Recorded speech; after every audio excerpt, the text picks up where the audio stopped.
Bienvenidas, bienvenidos a Las Letras en la Radio, el podcast literario. En esta ocasión vamos a hablar acerca de un programa de 10 pasos para resistir a influencias no deseadas, especialmente para resistirse al poder.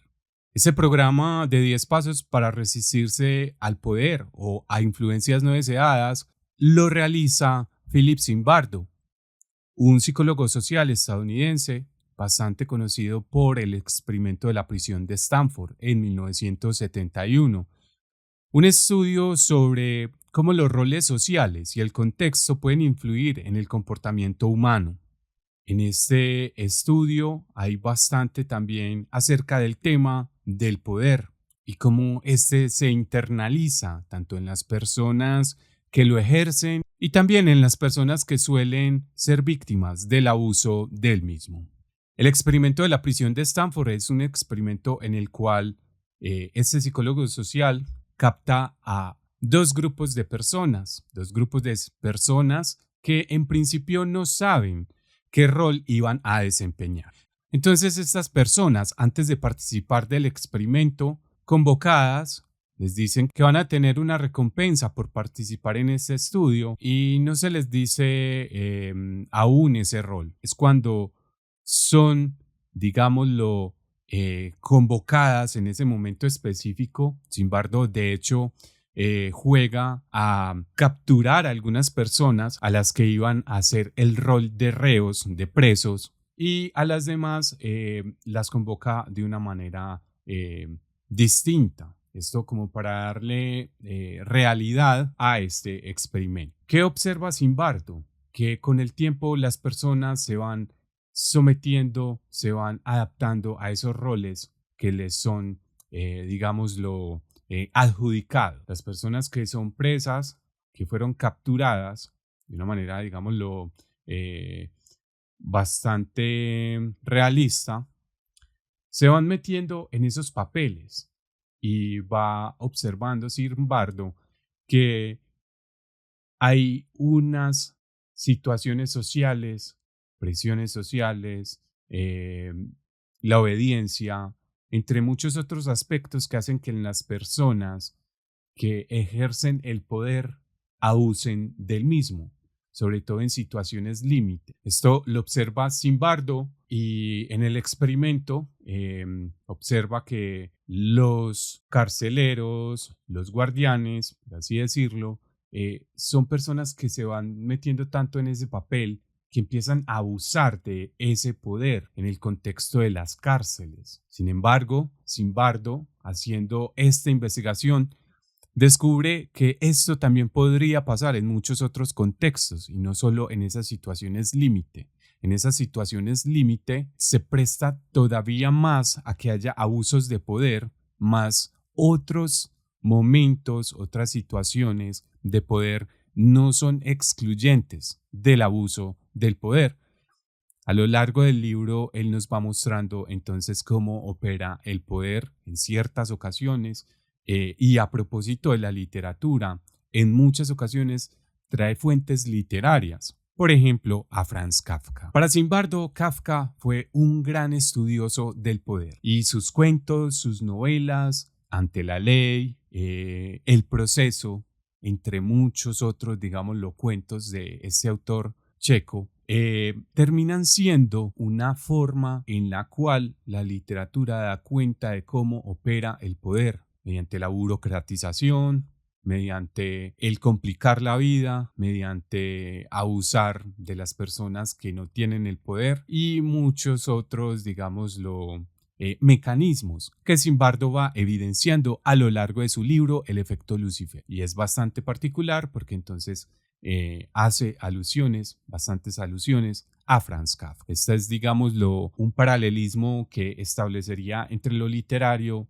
y este tema que es psicológico, pero que también es social, que también es sociológico, que también es de la ciencia política, entre muchas otras disciplinas, como por ejemplo el derecho. Cuando Zimbardo termina el libro El efecto de Lucifer, él nos hace un recuento, digámoslo, a lo largo del mismo, de cómo se lleva a cabo el experimento y cómo lo detiene Vale la pena mencionar que incluso es una persona externa la que le dice a él que lo detenga, porque él mismo lo dice, él termina metiéndose en un rol de poder en el cual él dice, el experimento tiene que continuar, esto tiene que continuar, esto no puede detenerse. Y cuando lo termina, se da cuenta que es que él era, por así decirlo, esa persona que ejercía ese poder sobre ese sistema. Él habla de los sistemas. Los sistemas son organizaciones, pueden ser pequeñas, pueden ser instituciones, pero también pueden ser mucho más grandes, pueden ser, por ejemplo, los estados. Zimbardo entonces termina inmiscuido en este juego de poder. Al ser el director del experimento, él quiere que el experimento continúe y él, por así decirlo, no había evidenciado una serie de abusos que habían venido ocurriendo. Por lo mismo, este es un experimento que es bastante cuestionado en los cursos de ética, especialmente de la psicología. Se cuestiona bastante entonces el haber tomado a las personas, el haberlas puesto en unos roles distintos a su cotidianidad y haber puesto entonces a algunas personas como presos bajo una indefensión y bajo un poder de estos guardianes, de estos carceleros. Incluso entonces admitiendo Zimbardo que finalmente él era muy responsable de lo que estaba pasando allí y que fue su esposa la que le dice, venga, pero usted cómo está permitiendo que ocurra todo esto. Y él decía, no, es que esto es por el bien de la ciencia. Hay un par de películas que llevan al cine esta historia, digamos, lo magnifican un poco también lo que ocurre por efectos, digámoslo, del lenguaje audiovisual y para generar audiencia. Una de ellas es Das Experiment, una película del 2001. Recomendaría especialmente Das Experiment de un director alemán, una película de origen alemán en donde se lleva al cine entonces esta historia. Para llevar a cabo este experimento, Zimbardo estudia experimentos anteriores de conformidad social, estudia experimentos de obediencia, también estudia finalmente a Hannah Arendt, quien habla de la banalidad del mal, de lo fácil que es hacer el mal. Esto en el contexto del nazismo. Muchas personas pensaban que los nazis eran unos grandes monstruos, digámoslo, personas muy malas, psicopáticas, etcétera, etcétera. Hannah Arendt a lo largo de este libro va indagando, haciendo entrevistas, escuchando los juicios de distintos nazis y lo que se da cuenta es que muchos de esos verdugos eran personas comunes y corrientes que simplemente seguían órdenes. Entonces, este es como todo ese contexto. Zimbardo evidencia en su estudio una serie de características también particulares y nuevas distintas a las anteriores. Esto respecto a la obediencia, con el poder, etcétera, etcétera.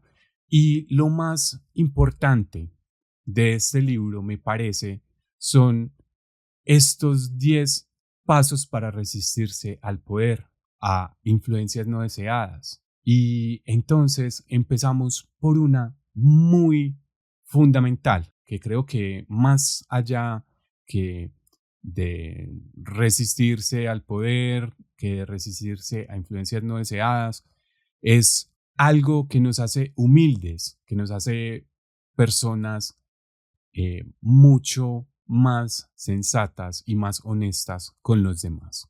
Es aceptar, reconocer que cometemos errores y dar la cara cuando lo hacemos. Aceptar ese dicho, que errar es humano. Cuando nosotros ocultamos nuestros errores, cuando decimos es que yo no me equivoco, nos hacemos infalibles y nadie lo es. Ese es el primer paso para resistirse a influencias no deseadas o el poder. Entonces hay que cuestionar bastante cuando los poderosos se hacen los infalibles, porque eso no es cierto. Todas las personas fácilmente nos equivocamos. Segundo paso. El segundo paso o el segundo ítem del que habla Zimbardo es el hecho de estar atento. En muchas situaciones vemos a personas inteligentes que actúan tontamente porque no prestan atención a los detalles básicos de las palabras o los actos de algún agente de influencia o porque pasan por alto algunas señales situacionales evidentes, nos dice Zimbardo. Para garantizar la mejor resistencia, añadamos pensamiento crítico a la necesidad de estar atentos, es decir, no dejemos pasar cosas por alto de las personas que detentan el poder. Y esto tiene su contrapartida. Si estamos ejerciendo el poder, todavía más deberíamos estar atentos de lo que estamos haciendo para no abusar del mismo. El tercer paso o el tercer ítem es asumir la responsabilidad. Siento que ese tiene bastante relación con el primero y creo que incluso ese sería primero que el primero, valga la redundancia. Soy responsable.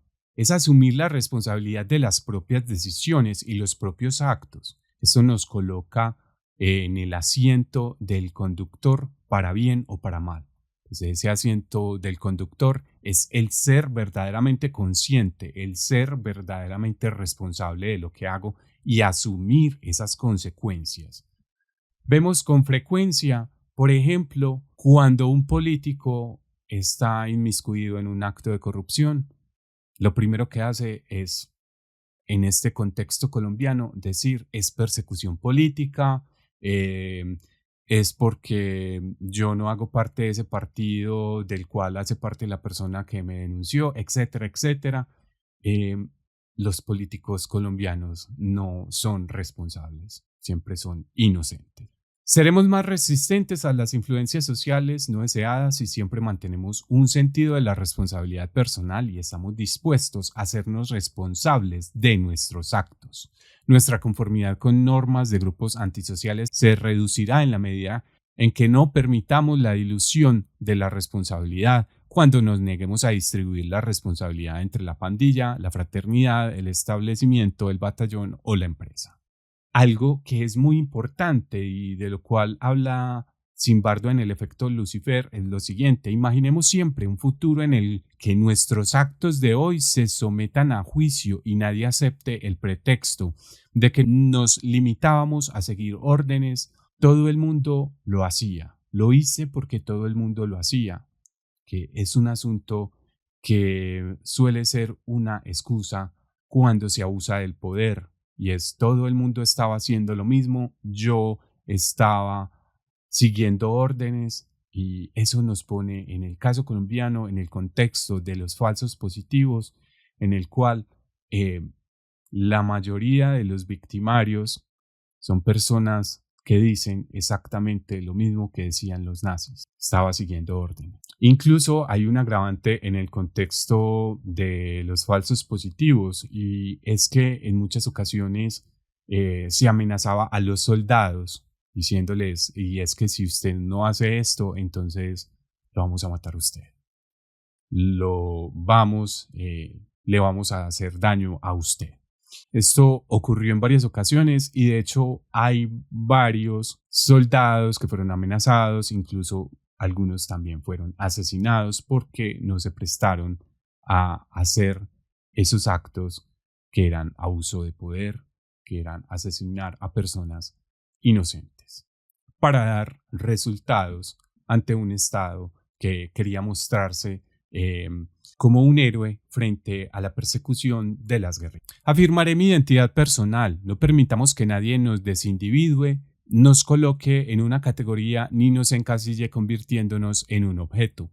Reafirmemos nuestra individualidad, expongamos con educación y con toda claridad nuestro nombre y nuestras credenciales. Insistamos en que los demás actúen igual, miremos directamente a la cara, quitémonos las gafas, que nos oculten los ojos. Aquí hay algo fundamental y es que este asunto de la personalidad también va tanto para la persona que ejerce el poder y para la persona que lo padece. Estoy hablando en el contexto, digámoslo, del abuso del poder.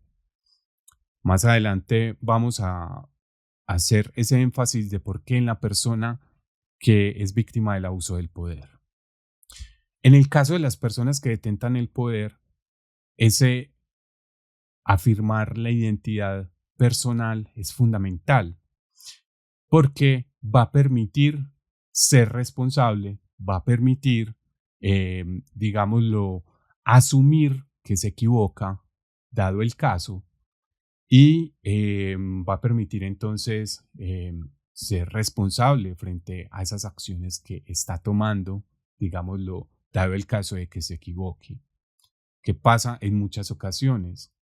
En muchas ocasiones precisamente vemos que algunas personas que detentan un poder, que detentan especialmente la ley, suelen ocultar su identidad cuando quieren abusar de ese poder que les confiere la ley.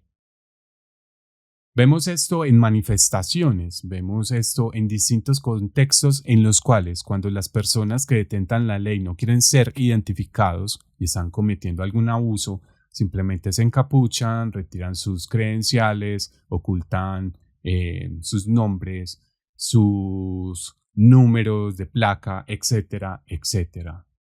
Esto es bastante cuestionable porque si son personas que actúan bajo el nombre de la ley, deberían ser personas que actuasen precisamente bajo esas mismas normas que dicta la ley. El quinto ítem es fundamental. Respeto a la autoridad justa, pero me rebelo contra la injusta.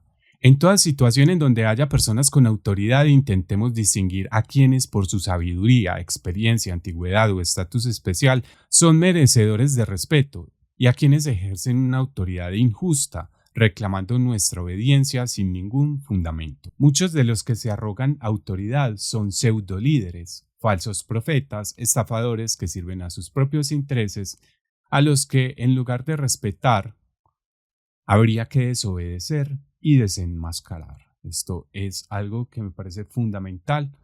Toda ley que vaya en contra de nuestra dignidad por respeto a nosotros mismos, deberíamos desobedecerla. Deseo ser aceptado, pero valoro mi independencia. El atractivo de ser aceptado en un grupo social al que se desea pertenecer es más poderoso que el mítico anillo de oro del Señor de los Anillos, escribe Zimbardo.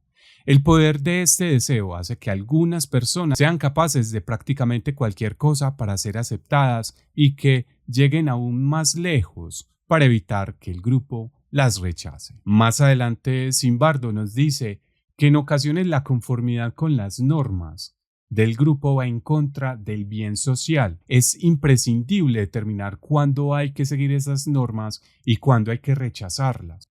Al fin y al cabo vivimos en el esplendor aislado de nuestra propia mente y debemos estar dispuestos a proclamar nuestra independencia a pesar del rechazo social que ello pueda suponer. Debemos ser capaces de cuestionar toda injusticia que cometa un grupo, incluso aunque nosotros pertenezcamos a ese grupo. En ese sentido, hay que conservar la individualidad, la autonomía y proclamar la justicia.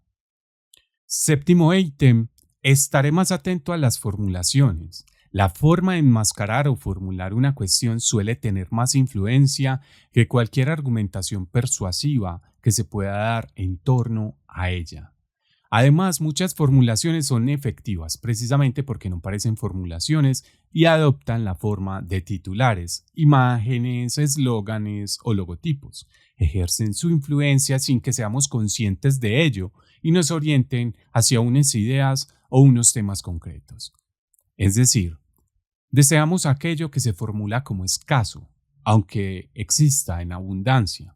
Nos disgusta, por ejemplo, lo que se formula como una posible pérdida y preferimos lo que se nos presenta como una ganancia, aunque el resultado neto sea el mismo. Nos gusta una probabilidad del 40% de perder X en relación a Y, pero sí que nos gusta una probabilidad del 60% de ganar Y en relación a X. La forma en que se enuncian las cosas puede traer consigo una forma de la manipulación y esto es bastante propio de los políticos. Los políticos son bastante expertos en hacer parecer precisamente esto que nos menciona Zimbardo. Formulaciones que son titulares, eslóganes, imágenes o logotipos, más que argumentos en sí mismos elaborados desde la lógica racional. Se busca entonces llegar a través de una vía bastante emocional para manipular a las personas. En el octavo ítem, y ya vamos terminando este podcast, dice Zimbardo: equilibraré mi perspectiva del tiempo. Si no nos dejamos llevar por la corriente cuando quienes se hallen a nuestro alrededor están por fuera de control, nos basamos en una perspectiva temporal que se extiende más allá del hedonismo o el fatalismo centrados en el presente. Si desarrollamos una perspectiva del tiempo equilibrada con la que podamos hacer entrar en juego el pasado, el presente y el futuro en función de la situación y la tarea que nos ocupa, estaremos en una posición mejor para actuar de una manera responsable y prudente que si nuestra perspectiva del tiempo solo se basa en uno o dos marcos temporales. El poder situacional se debilita cuando el pasado y el futuro se combinan para contener los excesos del presente. ¿Qué nos quieres decir, Zimbardo, con este equilibraré mi perspectiva del tiempo? Zimbardo habla del poder de la situación. La situación es un momento en el cual el comportamiento de las personas se desliga de su pasado e incluso de su futuro debido a condiciones psicológicas, condiciones sociales, incluso políticas, y también pueden entrar las económicas y muchas otras, en las cuales entonces el comportamiento humano se desliga de ese pasado y de ese futuro. Es una ruptura comportamental en el cual se pierde el control, y si el grupo social está actuando de una manera, digámoslo, cruel, ahí es cuando entonces hay un poder de la situación, porque entonces la persona quiere pertenecer a ese grupo, porque la persona está respondiendo a algo momentáneo, y entran muchos otros factores. Lo que nos dice Zimbardo es no perder ese norte de nociones de justicia, por ejemplo, en torno a cómo concebíamos la justicia antes de entrar en ese momento en que prima la crueldad respecto al otro. Entonces, el equilibrar esa perspectiva del tiempo se relaciona con los valores que hemos venido construyendo a lo largo de nuestras vidas y también como sociedades. ¿Por qué trae Zimbardo este ítem? Porque en algunos contextos que él ofrece, por ejemplo, en algunos momentos históricos en el África, ocurría que de pronto algunas tribus llegaban al poder y entonces se hacía legal, entre comillas, asesinar a los de la otra tribu que cohabitaban ese espacio. Y allí era donde ocurría que, por ejemplo, la persona que había sido tu vecino, que se portaba muy bien contigo, de pronto, siguiendo las normas, entre comillas, de ese momento, era legal asesinarlo. Entonces salías a atentar contra su vida porque entonces en ese momento era legal, era ligado a la justicia, eliminar a estas personas simplemente porque en ese momento pareció que era legítimo acabar con sus vidas. En el noveno ítem nos dice Zimbardo: no sacrificaré libertades personales o civiles por la ilusión de seguridad. La necesidad de seguridad es un poderoso determinante de la conducta humana. Ante una supuesta amenaza a nuestra seguridad o ante la promesa de guardarnos del peligro, podemos ser manipulados hasta el punto de acabar actuando de una manera totalmente ajena a nosotros. La mayoría de las veces los traficantes de influencia obtienen poder sobre nosotros, ofreciéndonos un pacto faustiano. Estaremos a salvo de cualquier daño si cedemos una parte de nuestra libertad, ya sea personal, ya sea civil, a la autoridad. No voy a decir nada al respecto de este punto porque es evidente porque hay una postura política que siempre nos dice es necesario luchar por la seguridad, aunque tengamos que sacrificar nuestras libertades personales. Como décimo ítem, dice Zimbardo, puedo oponerme a sistemas injustos. Las personas titubean ante la fuerza de los sistemas que hemos descrito, regímenes militares, penitenciarios y también las pandillas, sectas, fraternidades y grandes corporaciones, incluso familias disfuncionales. Pero la resistencia individual unida a la de otras personas con la misma mentalidad y determinación puede cambiar las cosas. Acá valdría la pena mencionar algo, y es la rebeldía es un don individual, la rebelión es un don colectivo, es cuando esa rebeldía se organiza para resistirse a esos sistemas injustos. Y en este caso, Zimbardo habla de que a veces nos podemos retirar físicamente de situaciones que controlen por completo la información, las recompensas, los castigos. Se puede cuestionar la mentalidad y documentar todas las acusaciones de daño, de abuso de poder. Cuando las personas no se organizan, dice Zimbardo, el sistema suele redefinir a estos rebeldes como personas delirantes, como personas que están enfermas. Incluso se emplea bastante esta etiqueta, digámoslo, de locura. Pero cuando son más personas las que se organizan, esto ya empieza a tomar mucha más fuerza y se convierte en una fuerza que puede transformar lo que está ocurriendo. Entonces, frente a situaciones de injusticia, por eso es tan vital organizarse para no ser tomado por loco. Esto es algo que también ocurre dentro del mismo experimento. Hay unas rebeldías individuales, pero que no son apoyadas. Entonces ese posible heroísmo se quema un poco y como no es apoyado, preso que está resistiéndose a los carceleros, a los guardianes, entonces termina bastante quemado porque no es apoyado por nadie más. Entonces también viene siendo nuestro deber prestar atención a esas voces disidentes para que no sean tomadas por simplemente voces delirantes. También Zimbardo nos dice que en muchas ocasiones incluso el poder, la desobediencia individual, fácilmente puede ser comprada. Digámoslo, algunos rebeldes pueden ser comprados cuando se les pone una medalla por sus actos o se les da un cheque de regalo para que guarden su opinión. En este sentido, es importante conservar nuestra propia voz, ser fieles consigo mismos y, de nuevo, también organizarse. Algo que termina siendo un plus en estos 10 ítems es que Zimbardo nos dice algo que es bastante particular y es no caer en lo trivial. Este sería un último ítem, un 11º ítem.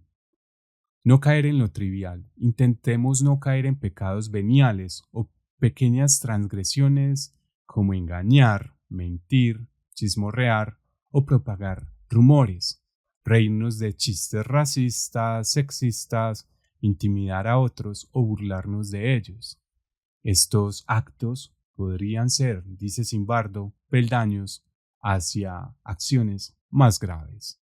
Este es el programa de 10 pasos para resistir a las influencias no deseadas, 10 pasos para resistirse al poder. Este es un podcast que quería hacer en realidad hacía mucho tiempo.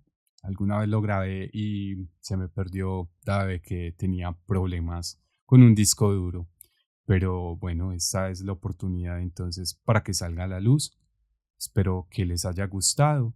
Esto es Letras en la Radio, el podcast literario de Letras en Redes.